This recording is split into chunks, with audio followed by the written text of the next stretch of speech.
Hi, guys. Welcome to the Dot Wave podcast. Today, we are going to be talking to Mike Walls, who is a recording, mixing, mastering engineer who also does post-production, Foley work, film scoring at his studio Audio Esoterica in Baltimore, Maryland. Hi, Mike. How are you? I'm all right. Thanks for having me. How are you? Absolutely. Doing okay. Today, our normal co-host, Andrew, can't be here because he's having some computer issues. Wish him the best of luck. Our friend Ingvar Jacobson will be joining us shortly. He's stuck in a fast food drive-through right now. Kind of just going by the seat of our pants right now, but whatever. We're making it work. Oh, well. It's already going great. Yeah, it's fantastic. So Mike, let's talk about recently. What have you been working on recently? I remember you said you had something happening at a film festival that you worked on. Yeah, so film-wise, the most recent thing that I've worked on is the sequel to cult horror film WNUF Halloween Special. If anyone in the audience is a horror movie nerd, you've maybe heard of that movie. Well, this is the second one. It's premiering at Midsummer Scream in LA in July, and there's I think going to be an East Coast premiere later this year, but that hasn't been announced yet. So that's exciting. I spent most of last year working on a bunch of music for that. You know, a lot of it's a period piece. It's set in the '90s, and so they needed a bunch of different '90s music. So we did a Baltimore club song. We did a bad alternative rock song. We did we did a whole EP of post-punk goth songs. Awesome. We did a Monster Mash parody. That one was great. They had shot a whole scene of people dancing to a song, you know, and used the Monster Mash to dance to, because why wouldn't you, right? It's a Halloween themed movie. And then in post-production, Chris realized, oh my God, it would be so expensive to license the Monster Mash. Never going to happen. But everyone is dancing to that. So we got Queen Wolf, my band. We got our drummer to just play to the Monster Mash, and then we built a whole new song around that drum track so that it would slot in, and that was entertaining. And then I mixed the movie. Awesome. Well, let's piggyback off of just that last thing that you said about Monster Mash, because I think that's sort of an interesting topic. A lot of people think that like creatives just like reach into their soul and come up with shit out of nowhere, but frankly, the way I write most songs is I feel like I'm just like lifting like a feel of another track, like this groove, this kind of like drum feel is interesting. Let's take this and plop it here and let's like marry it to something else some other artist does. Do you find yourself doing that often? Yeah, especially with this kind of stuff and with film stuff. It's easier when there's a director or a music supervisor who's giving you a directive, who's giving you a thing to do. But you know, it's like that thing about having limitations making you more creative. When Queen Wolf is writing her own songs, then it's the just pull the shit out of your soul stuff, and it takes forever. It takes forever to write songs that, you know, feel like us or whatever. You know what I mean? Yeah. But when Chris comes along and says, "Hey, I need some stuff from the '90s. Can it sound like a goth band?" Woo, son, if I had kept my hair and gained no self-awareness, I would be in that band. So like that was great. That stuff was awesome. You know, and being able to say like, all right, well, it's going to be a piece of this and a piece of this, and we're going to put it together like that, and we'll sprinkle of whatever on the top. You know what I mean? It's not exactly collage or pastiche in the way that sometimes that can be, especially if you're working with sample packs that you're over familiar with and elements that you've used a lot. You know, it can start to feel like paint by numbers stuff. But yeah, like you were saying, having kind of I'll pull an element from here and an element from here, and let's see what happens when that chocolate and peanut butter collide. Can be a way more fruitful starting place than just waiting for the muse to float in through the window. Yeah, because it's unpredictable when inspiration strikes, like super unpredictable, and especially when you're doing it for money, you can't. You got to be consistent. Like I do find it a lot easier to write on the clock though, versus just like my own stuff. It's like you're saying, like it takes forever. But when somebody hands you money and they're like, it should sound like this, you're like, I got it. I already hear it in my head. Right? There's something about. There's certainly, I think, something about having the gears turning already that makes it easier for the inspiration to slip in. It's that old thing about people who have a writing regimen where like every day at the same time they're going to sit down for an hour, 2 hours, whatever it is, and write. Even if that writing is them opening up their notebook, they do lyrics in and writing, "I don't have shit today," over and over and over again. Like you just gotta, as they say, you just gotta show up for work. You can't catch a fish if you're not sitting there with your line in the water. But Yeah. walking down to the water fucking sucks sometimes. That discipline part is hard.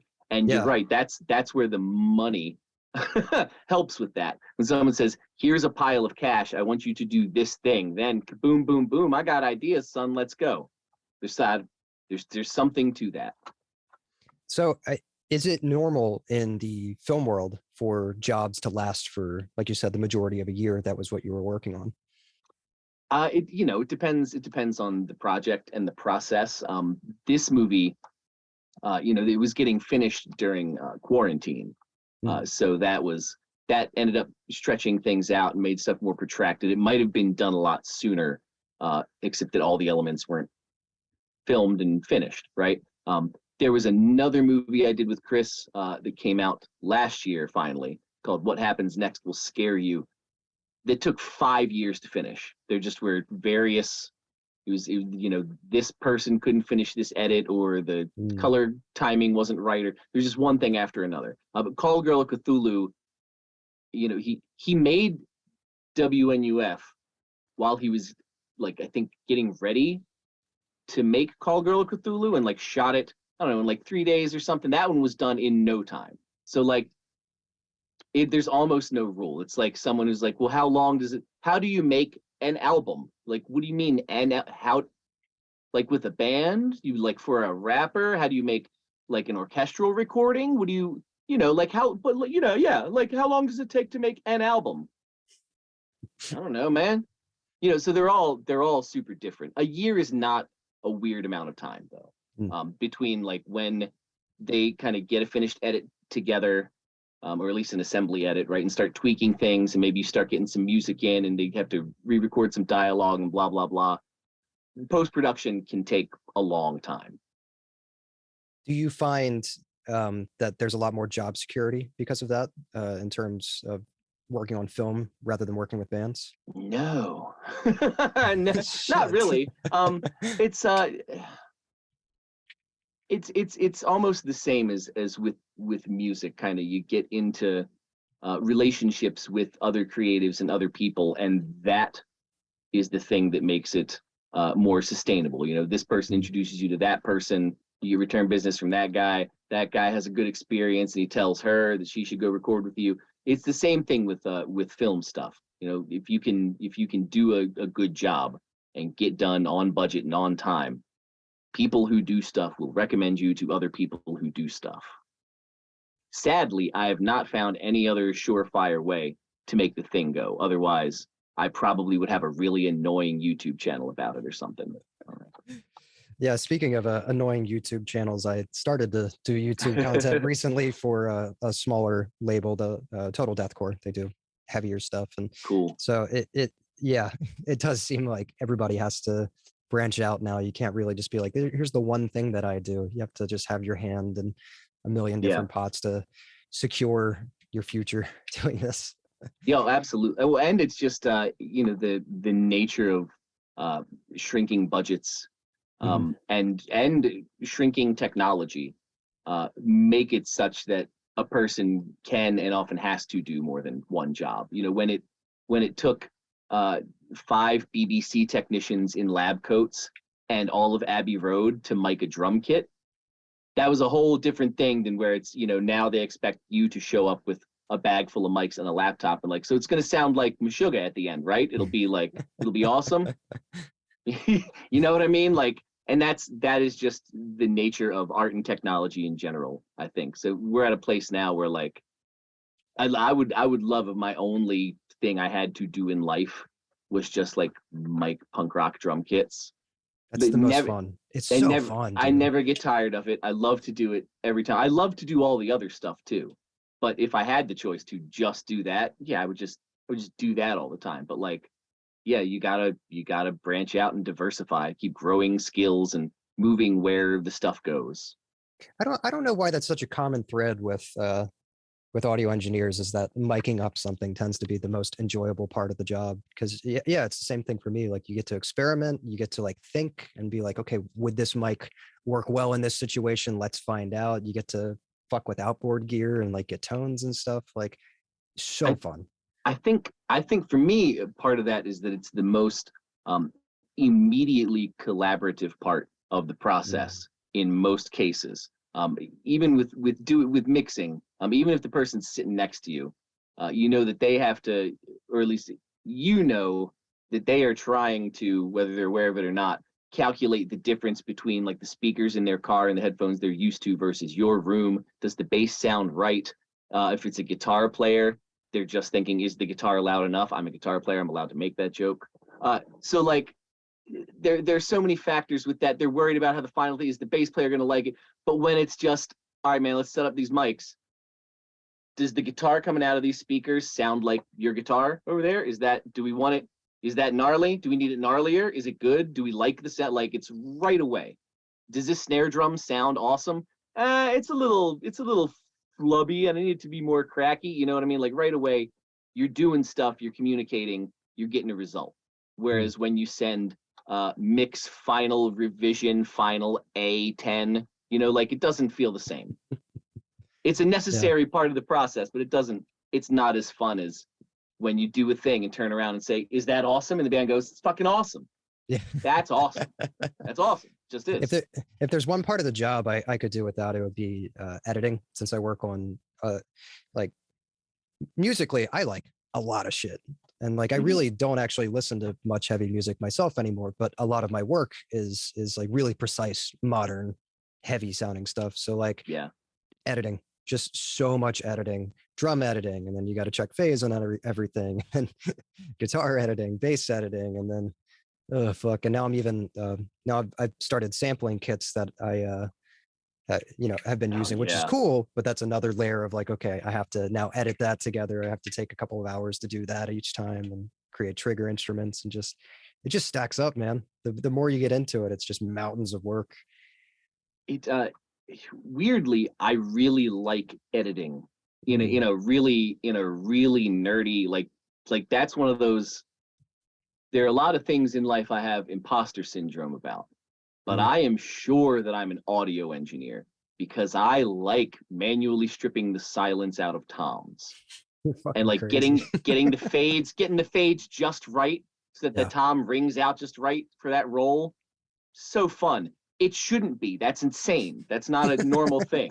So like I know for sure, but like that stuff, yeah, I at some point I just stopped doing um bands that do like tempo maps and all Mm. that kind of zaniness. Like I just don't wanna. I like doing editing. I will fall down that rabbit hole with you any day. I would love to spend the next 6 months with you editing takes together. Here's the problem that sucks and the record never gets done.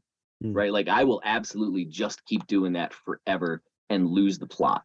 And it just every time that I've done it, every time I compare the two processes, doing that against just setting up a band and having them fucking rip once they like it sounds that are coming out, once they like how the guitar is, once they like the drums, just play. You guys are a band, right? You play shows, do that, but here. It's Mm. always better. It always sounds better. They always like it more. It's always more satisfying at the end than like making sure the bass is lined up exactly with the kick every time and Mm. all that kind of stuff. And that's not a knock on making records like that, because that's a hard thing to do. Constructing those they're like beautiful Italian cathedrals, right? They're so complex. Everything has to lock in. It's but it's a whole other thing that I don't do. Um, and there are people who are way better at it than me. Uh, Mm. so like it's like I would be scared that if I tried to get good at it, then I would never get anything else done in life. You know what I mean? Because I would just spend Yeah. the next however many years. So like I don't do sample replacement hardly ever. Mm. Like I mean someone gets a weird hit and I got to go in and grab a snare hit from the next bar over and put it in. Fine. You know, it was like a Yeah. weird measure during the bridge, copied that measure of the drums over, and like all that is fine. But doing the like having to trigger all the samples and that super clean thing, like I think I'm just not the guy for it. Like I just don't have the ear for it. You Mm. know what I mean?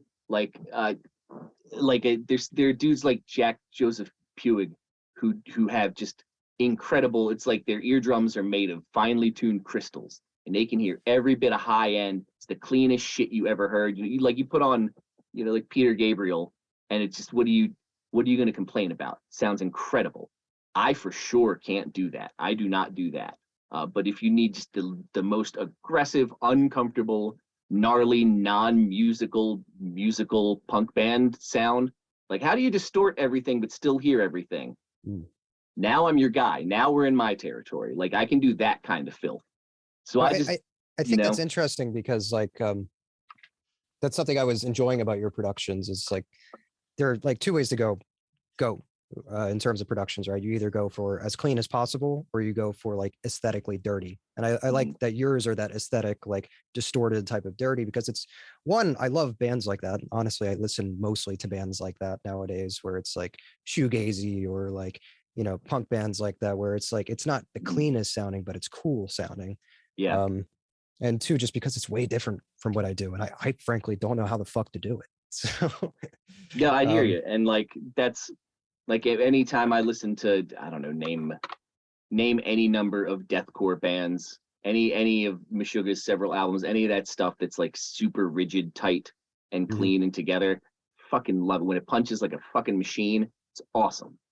And I think part of that is again because it's not the thing that I do. Like I can sit around in my off time and listen to Ornette Coleman and Geegan because those I don't make those kind of records. Mm.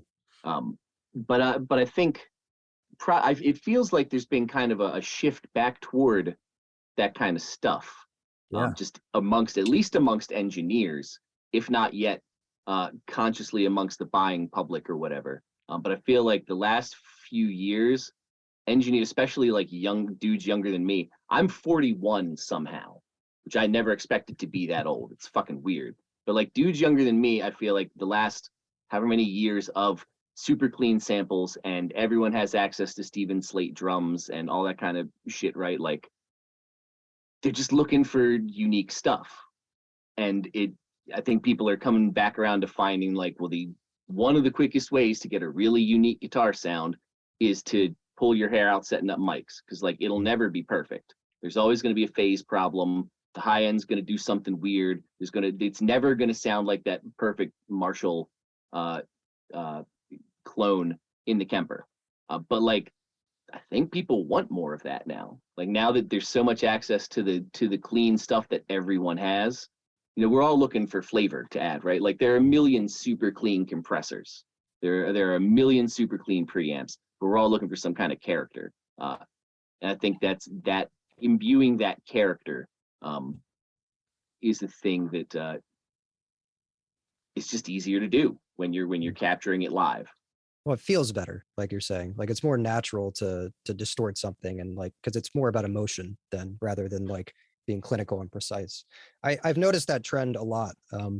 I started to notice it in the early 2010s when you had bands like Beach Fossils and Dive going for that more lo-fi sound. I was like, oh, Yeah. okay. And then as the decade's gone on, then we get into crazier shit like vaporwave is just all really lo-fi and retro sounding.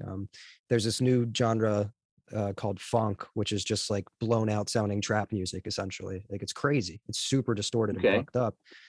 Hyper pop, super fucked Yeah. up sounding. Yeah, I think that stuff is extremely interesting. And then not only that, you've got bigger like post-punk bands like Idols and Shame going for that more traditional British sounding, analog distorted production, while still retaining like some of the modern cleanness, which is really cool. I like that that's come back in because now whenever I hear a super polished metalcore production, like something like Joey Sturgis used to do with Attack Attack or any of that, I'm like, that sounds dated. It sounds really dated. Yeah, which is fine. Like there's plenty of stuff that's dated that I still love. But yeah, that sound has definitely uh, at some point a few years ago it crossed a barrier where it suddenly became, you're right, like dated. Like it became like, oh, that is tied to that thing in the past. Mm. I'm not sure exactly where that happened. Happens to everything and everyone for the most part. But like, yeah, like that's, and now newer records, you don't hear that thing so much. I feel like there are a lot more thick, heavy drums, like a lot more like super low end in the snare drum, and maybe that's a reaction to like trap drums. Mm. Question mark. One Okay. wonders. Like Sure. Why that's because not? that's so much hi hat and like a much like thinner, snappier snare if there is a snare. Sometimes it's just a snap or crack sounds. And I Mhm. wonder if the the pendulum swing reaction is to make the drums as thick as possible. Mm. I've noticed kind of both happening though, because some of those guys who wanted to keep doing the precise stuff, it seems like the drums are almost getting less and less body, and they're just turning into like a tick sound on like all the drums, which is just Hmm. different than back in like when it came to heavier productions back in the 2010s. It was like crank 200 hertz on your snare and then just have like this explosion kind of airy top end, and now it's just like tons of 4K tick, just a tiny amount of low end, enough to hear it, right? Yeah. And then I've noticed like grossness coming back in guitar tones. People are using HM2s again, or just like fuzz tones in general. Yeah. Like you think of like Nails was doing that a couple years before everybody else was. Like, so it is interesting. One band I wanted to bring up but I didn't, I forgot, was I'm sure you've listened to Molchat Doma because you like post punk. Just I know super, I have, but I'm yeah. having a really hard time remembering what they sound like right now. They sound like every Eastern European post-punk band from the 80s and 90s. Just very Fair enough. lo-fi, lots Oh of wait, like yes. synth heavy. Yeah, Yep, now I remember. Yeah, okay. yeah. So That, I by the way, was the love perfect that sound. description. Like it's so hard to be like, it's so hard to be precise about it because they're like that everything. But like once you hear them, they're like, oh yeah, they're the one that sounds like all of them at once. Yeah, Yeah, they're great. they Those really fucking do. records are so Oh, cool. amazing. They're like Amazing. they're like 99% vibe and 1% engineering, and it's fantastic. Yeah, I have no idea how they're able to capture just that sound so well. Other than, they grew up in a depressing, you know, I Eastern European wonder. country. I had looked up. I tried to find like an interview with those people at one point, and Mhm. found one little snippet of a thing where they talked about having a bunch of weird old, fucked up recording gear from the '90s. So like Mm, makes sense. they might be. It kind of, some of that stuff sounds like they recorded not on an ADAT, right? But it sounds like they ran the audio through a VHS machine. Yeah. And I've done that enough times on enough projects to kind of know what that sounds like. Mhm. It's a very specific, weird, I love whatever that they're up warble. to, I want to know. Yeah, yeah, it's a Yeah. weird warble that you can't get easily. It Those reminds me of records are being so good. in like science class in sixth grade, and you're watching a video from the 80s that's like the VHS is so fucking worn out that the intro music comes in and it's just like the pitch is just going like ooh, like Yeah, everywhere. yeah, I yeah. love it. It's amazing sounding. It's like you can hear the ripples in the plastic. You Yeah. know what I mean on that tape? It's so cool. Yeah. I love nerdy audio aesthetics like that. Do you do any of that stuff to your reverb sends? Not to Do you my fuck with reverb that? sends, but I do make like I've got a couple of vaporwave releases. So like with that, I try everything I can to make that sound lo-fi. Like I'm chasing that old VHS or like, N64 sound card kind of Yeah, vibe. yeah.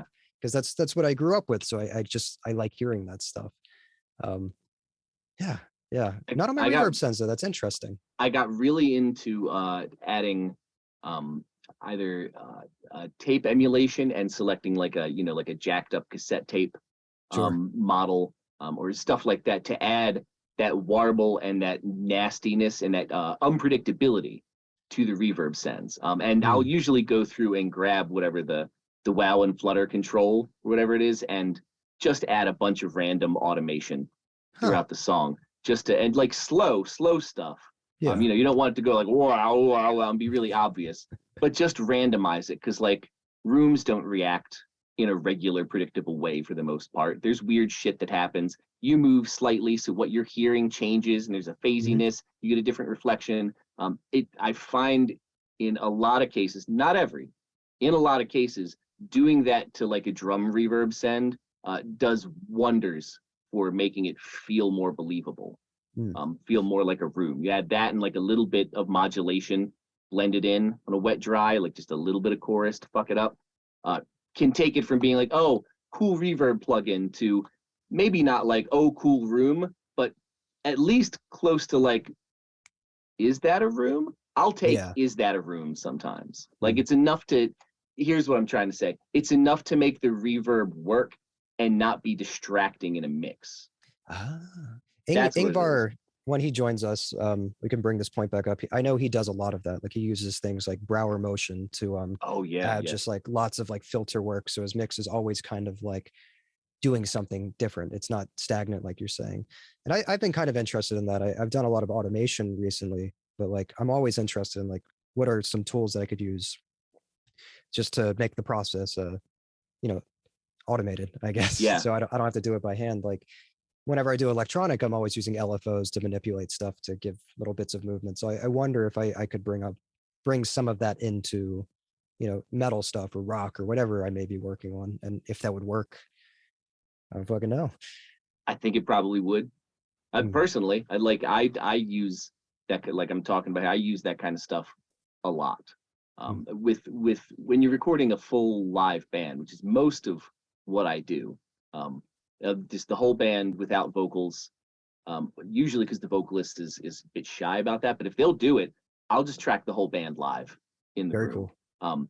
And between all the little phase anomalies you get, and the differences with the what the compressor that's on the kick drum is doing to kind of what's happening to the bass that's in the background, all that stuff ends up adding up to like free movement, Mm. essentially. As long as it's not ugly, like you got to make it, you got to make it not bad. But like those little micro things, like where you isolate the guitar and you can still hear the hi-hat going, you're like, does that suck? Is that fine? If you It's get it fine. right, it adds up to liveliness. Mm. Like that bleed does more, I think, than people give it credit for.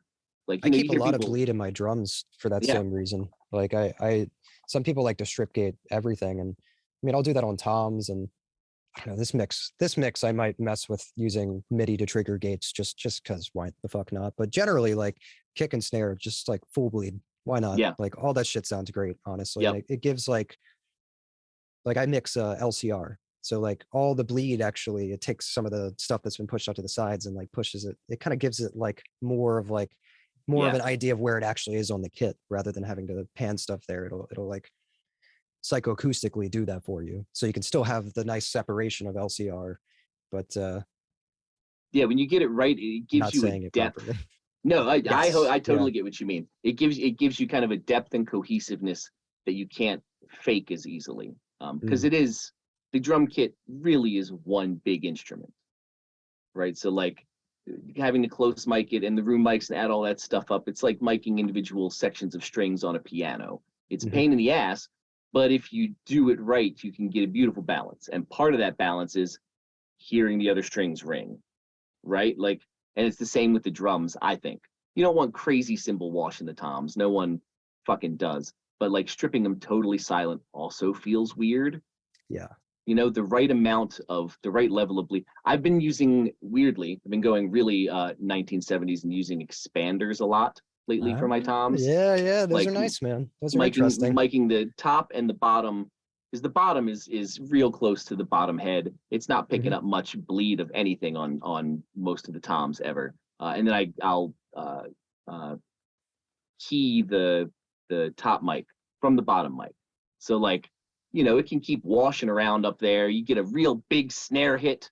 If you're just letting it do it by itself, it'll trigger the top mic. The bottom mic doesn't get it. Right. So Mm. you can just trigger off of the bottom mics and get that pleasing amount of bleed without having to sit there and like snip on either side of the tom and then clip gain down the bleed and then get the crossfade. Like I've done that too, and that works great. Sucks to do. Yes. Mm, Yeah. it's just a pain in the ass. Yeah. That's interesting. If I had more inputs, I would certainly mic the bottom of toms. I work with 16. So just no such luck, unfortunately, Yeah, unless they're doing a 3-piece kit, that's 2-piece once kit. once I once I had 24 inputs. It was like I cannot go back. There's no way I can go back Yeah. to 16. I can't. It's not conscionable. Yeah. Well, it really seems like the more mics that you throw on a drum set, the more accurately it represents that without you having to manipulate it a whole lot. Sometimes I don't know. It's situation dependent. It's drummer dependent.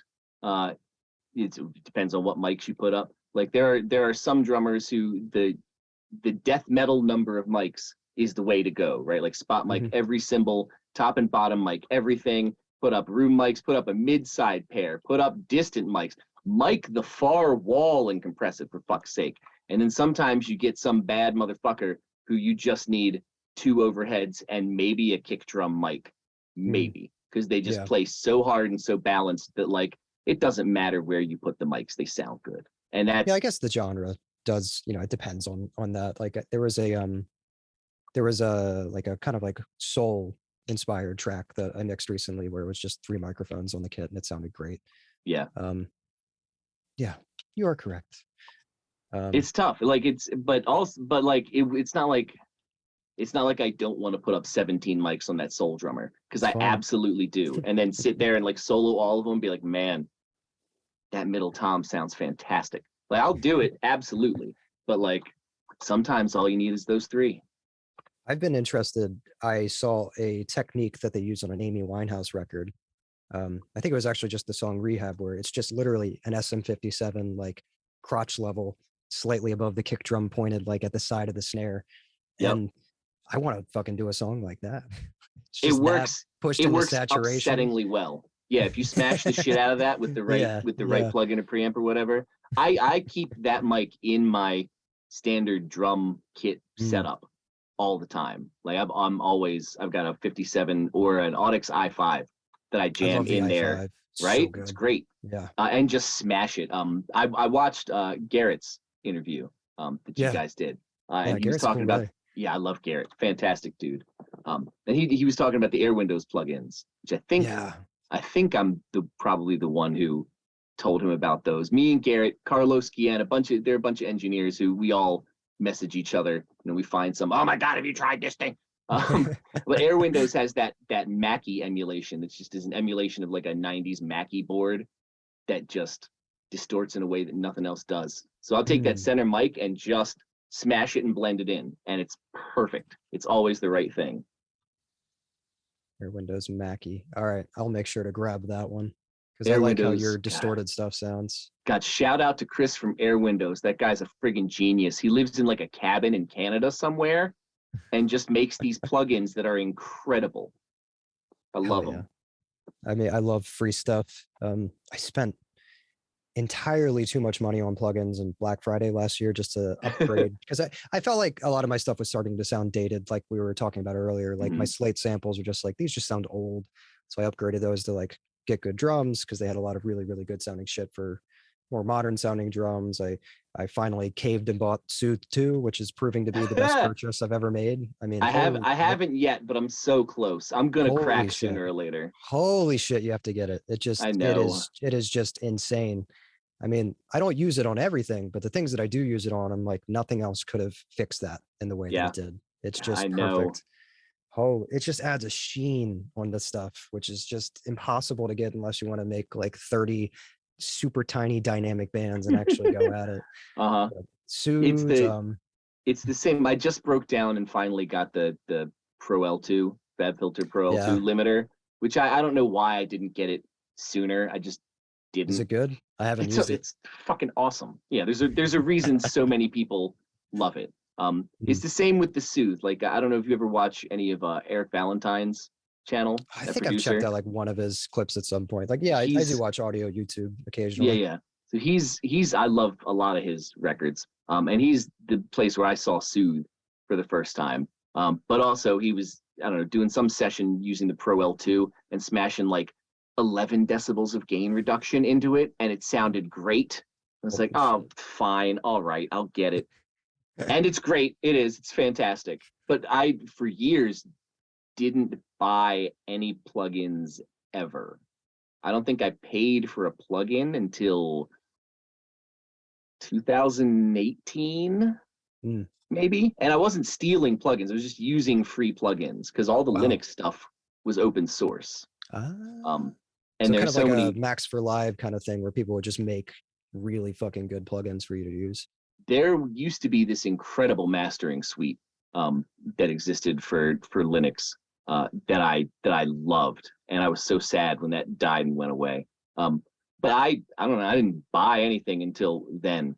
So now I'm making up for lost time buying FabFilter shit, and because it's the same thing. I kind of felt like I wasn't every sound I was getting was boring.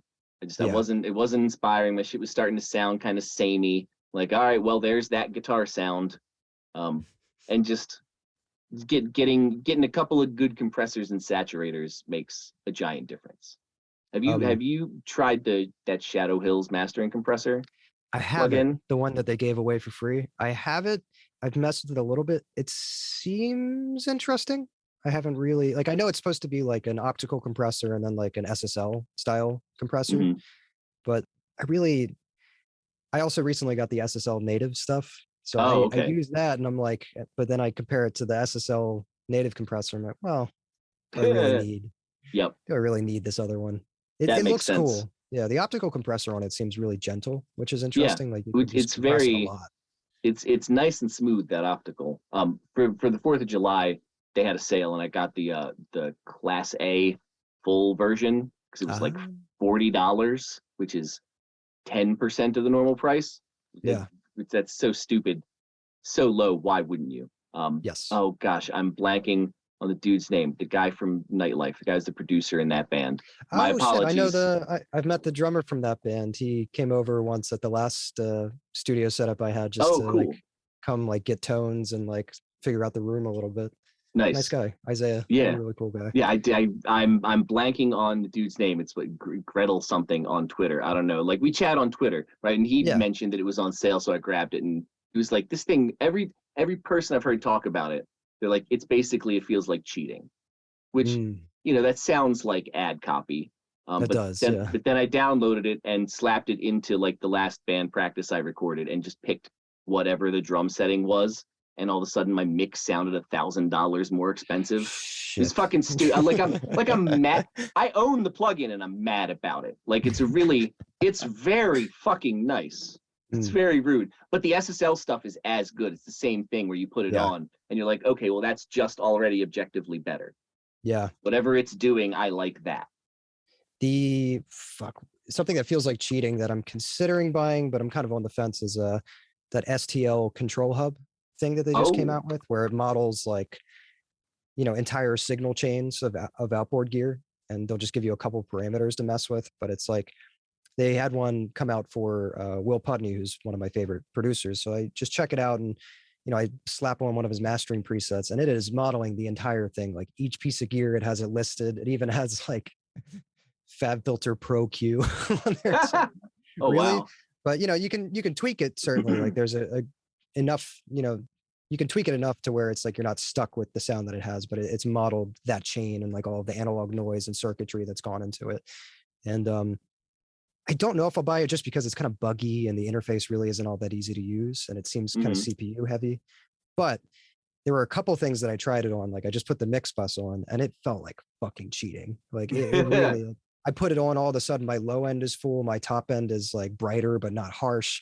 The mids have like this nice little dip in the lower mids. And just, there's some sort of like, I know because I know enough about Will Putney that there's like the way those compressors are feeding into each other. It's like a lot of things are done in parallel. So it's just some weird shit that's happening. I'm like, do I really want to spend $300 for like 3 signal chains that I like and the rest that I'm not going to use? Like, That's it's a a tough good sounding call. signal chain. Yeah. I Fuck. don't have a good or responsible opinion to give you on that, because I'm like, $300 for 3 signal chains, and they're really good, you say. Like, I'm not I'm Yeah, not the guy to yeah. tell you to save your money. Oh, I know. I'm thinking about it. I'll try it on one or two more things. Here, say hello to my leg. I don't know. I did that. Just I'll getting try it on comfy. like, yeah, I'll try it on like one or two more things, but I put it on my tom bus too, and it just did something like amazing to the toms. So I'm like, fuck. Toms, I always kind of struggle with getting them to sound modern without sounding too clicky or all that stuff. So It's hard, right? Super difficult. mm, That's yeah, kind of why I went back to, weirdly, to get a more modern tom sound, I went back to 1970 style, whatever, mic in the top and the bottom, because I just whatever mic I tried, whatever configuration, like just one mic just wasn't getting me there. And I don't know why that is. Works great for a lot of other people. You see a lot of other motherfuckers. I don't know. I'm not that guy apparently. Yeah. It's like fucking somebody said to, what was it, Steve Albini back in the day. He said, I think it was the Jesus Lizard, the drummer of that band, said to him, like, well, you're only getting half the sound from the tom if you're only miking up one of the heads. And he was like, oh. Like yeah. No joke. I think I saw probably the same interview that you did, because that's why I started miking both heads again. Like, all right, I'll set up 2 more mics. That's how I know I'm really an audio engineer. There's like 2 more microphones that I own that are at my studio. I have to set up. My God, the indignity. But it's the same. He was like, yeah, there's 2 heads, mic them both. What am I going to argue with Steve Albini? He's never wrong. Especially when it comes to drum tones. Like, if that guy knows anything, he knows how to make a kit sound fucking incredible. Yeah.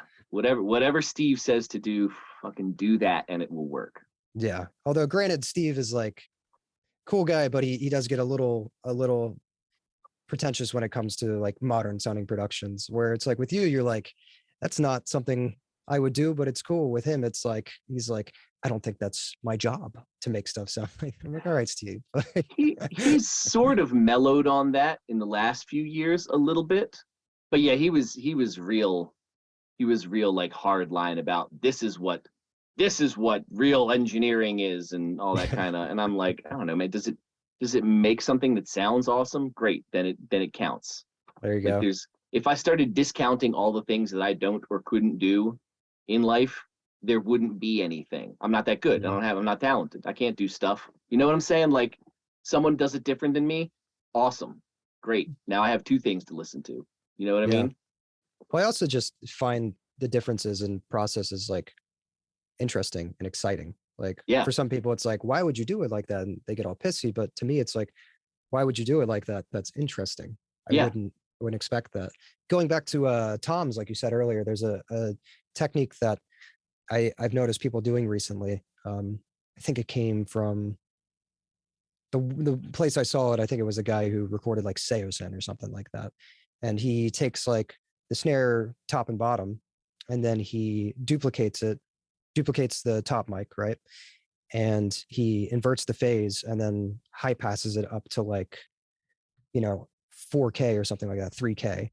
And then he blends it back into the original signal. So it actually reduces the cymbal bleed on just the high end, like as you blend it back in, which is fucking crazy. Motherfucker. Sounding.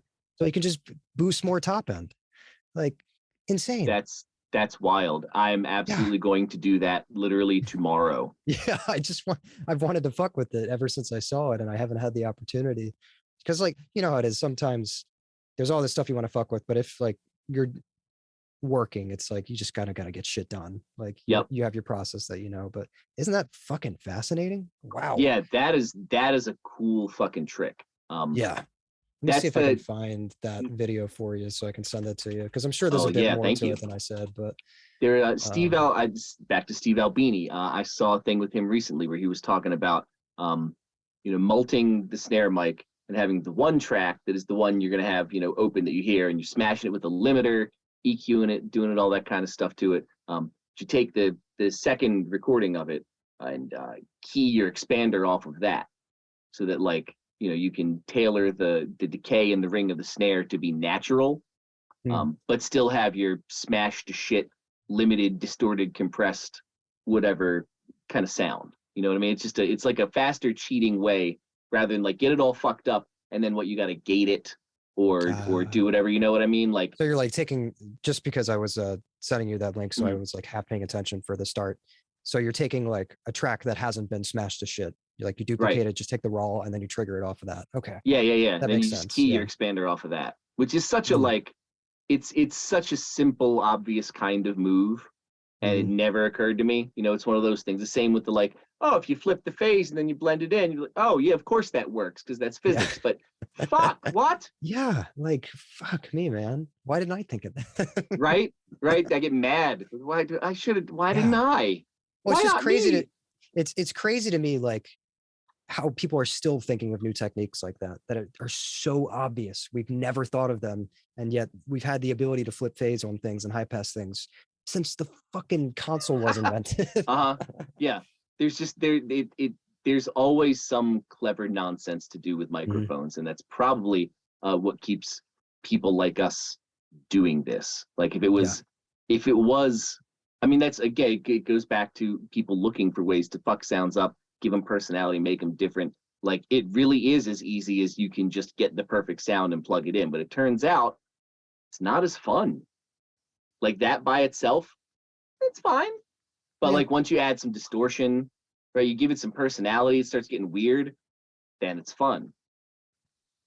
Well, to me, it's like if I'm not constantly trying something new, then I'll just get bored. Like you were saying, like it's not fun. And Yeah. so like I'll always try something different on every single project, and sometimes it just doesn't work as well, and then that project suffers a tiny bit. But that's kind of just okay to me. I'm fine with that. One, because I know I'll be able to handle it okay in the next stage, so like Mhm. I'll kind of minimize any mistakes I make. But two, like that's how I figure out new shit, and that's how Yeah. I keep getting better. And without that, I would just plateau and stay exactly the same. And fuck that. I feel No, like no fun. if yeah, absolutely. I feel like if I were to go back and start, opening sessions in chronological order, there would almost certainly be a row of sessions with a graveyard of drum mics that didn't work, that are all muted, moved off to the side, or like I tried this mic for the bass and it was tragic, no good. And then suddenly there will be a group of sessions where that isn't there because whatever it is, I figured it out and started doing it. And then once I find some other terrible trick that I don't understand and do wrong, that cycle repeats. But like, Yeah. how else are you gonna figure it out? Like, you can, I guess, just go do demos by yourself for songs that don't exist forever and ever, figuring out techniques. But even that really only gets you so far. Like, Mhm. a lot of that stuff, I feel like you kind of have to apply in a live fire situation. Yes. You know what I mean? To really get a grasp on it. Like miking up your own drum kit and getting a dope drum sound is one thing.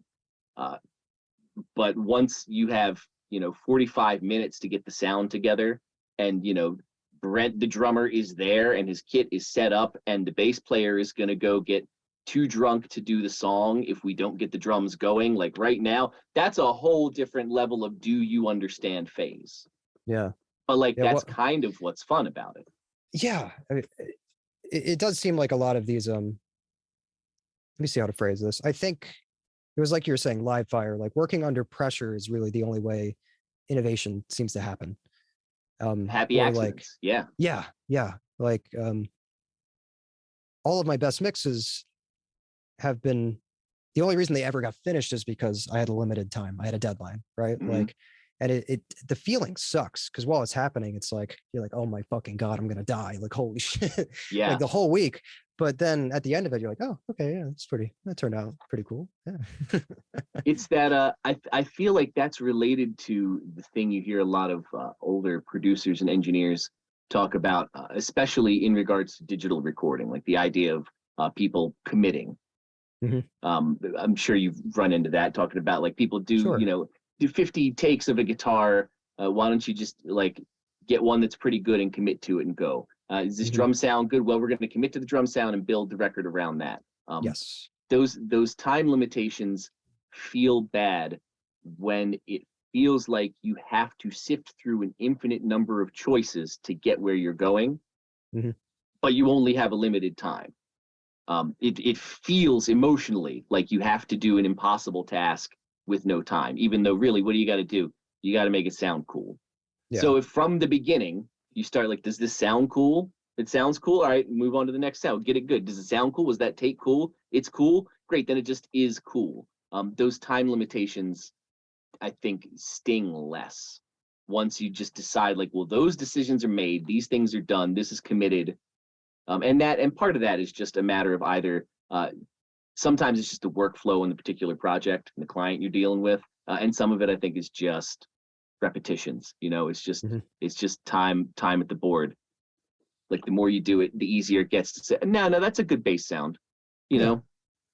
Yeah. Like you just know it'll work to a certain, Yeah. you'd be like, yeah, it's like you're saying, like you get this one sound and you can build the album off of that. Like the guitar tone might not be the guitar tone of your dreams, but you know in the back of your mind, like, well, if I make the bass tone sort of like this, then all of a sudden they fit together.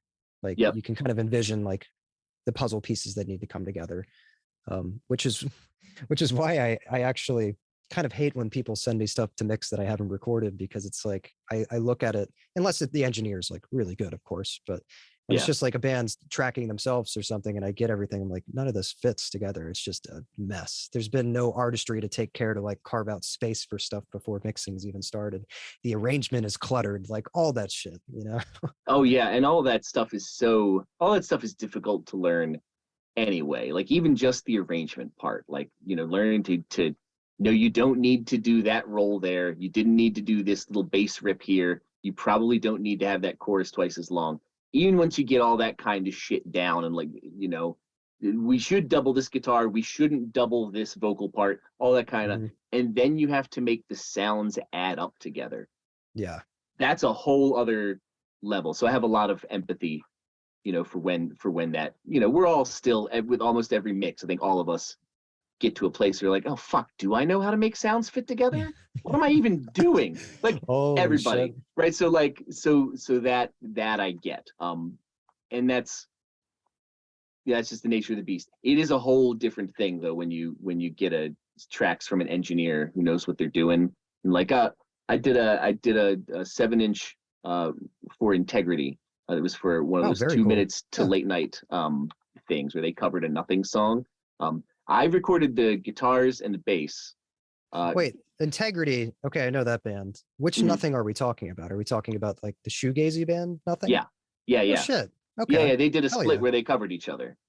Very cool. It I was didn't know good. they just did a split together. It was one of those super limited things where like 2 minutes to late night only sold it on Bandcamp and you had to pre-order it. It's a whole That's awesome. very very fancy. But Kevin Bernstein at Developing Nations did the Hmm. drums.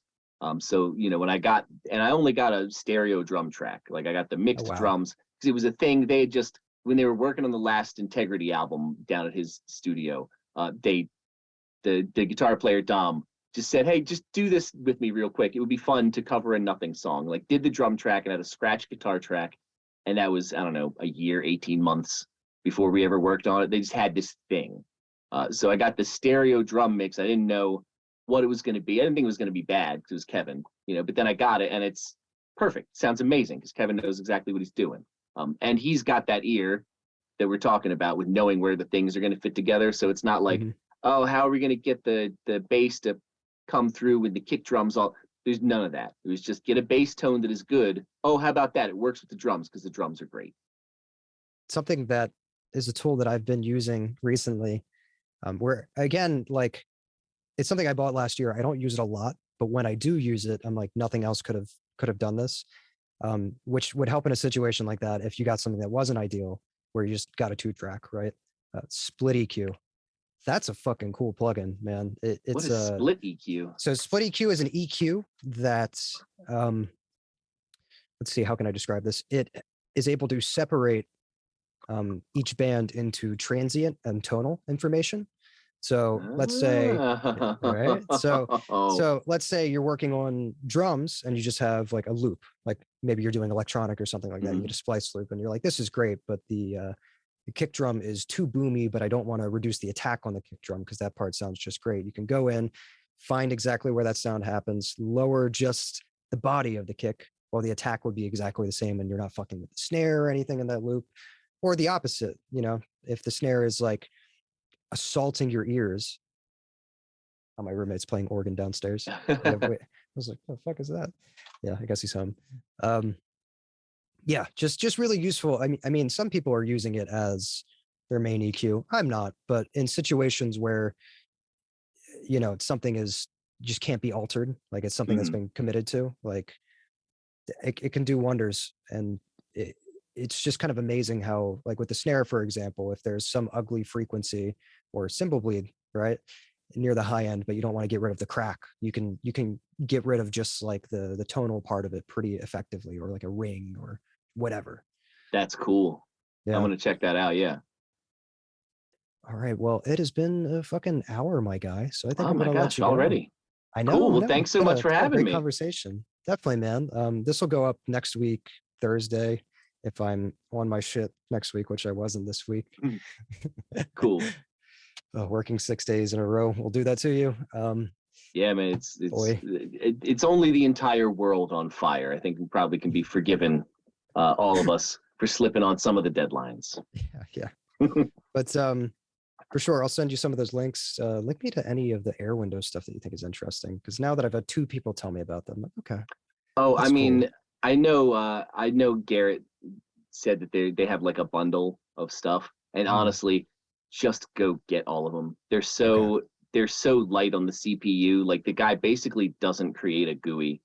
Okay. Like if he can avoid it, they're the most basic ugly things. They take up almost no space.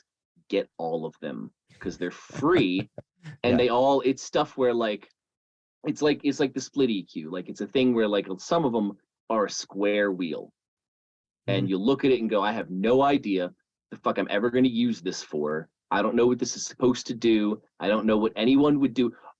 Oh my God, it just solved this problem for me. Yeah. Like you'll find that one day you have a hill that requires square wheels to go up, right? And so much of his stuff is like that. Like he's got the great de-essers and great preamp emulations and stuff, but also like just I can't think of anything particular right now. Oh, there's a weird dither bit crusher plugin that he has that has some weird dither algorithm that also bit crushes, and like it can do really weird ugly stuff. But he basically was like, yeah, I did this thing by accident. It can do all this ugly terrible shit, but if you use just a little, sometimes it'll make things really crispy in a nice bright way. It's weird shit like that where like some of the things, they're very obvious what this hammer does, and sometimes it's a really bizarre hammer that you will not know what to do with until you find the right nail. But my God, just get his stuff. Oh, sure. The Air Window stuff is amazing. The last plugin I want to bring up, because you mentioned something weird that was made by accident. There's something similar in the Kilohertz bundle, which is part of the Slate subscription. A lot of people have that. It's a plugin called Disperser, and I forget exactly what it does, but on their website, it's like, did you ever think about doing this to your sounds? And they're like, we really didn't either, but here you go. And it turns out it's really fucking cool what it can do to like transients of stuff. It can make it sound like, I don't know, man. It can take like a really hard transient and kind of round it off and give it like a ew sound, which is like, very interesting. So sometimes on drums that can be magical if you want like a live snare to sound a bit more like a sampled snare. Sometimes, other times it sucks. That's so cool. Who knows? That sounds right up my alley. Yeah, Like shoot you a message for that one recording too. bands, I do so much more of the straight stuff, you know, compressors and limiters and expanders. But with the film stuff, you know, there are negative rules. So I'm always looking for things like that where I can just, you know, what happens if I put a keyboard loop through this thing? Fantastic. That is exactly what that monster would sound like. You know what I mean? So cool. That's great. Thank you. Absolutely. One of my favorites, just for manipulating audio, and like you're saying, you run stuff through VHS, is a RC20 is great. Just at getting all of that lo-fi goodness, all the warbling. Yeah. Do non-linearity stuff as well with some randomness, which is nice. But I'm sure we can ramble on about plugins for fucking hours. That's almost certainly true. Yeah. Anyway, Mike, it's been a pleasure. Thanks for joining me, man. Yeah, thank you for having me.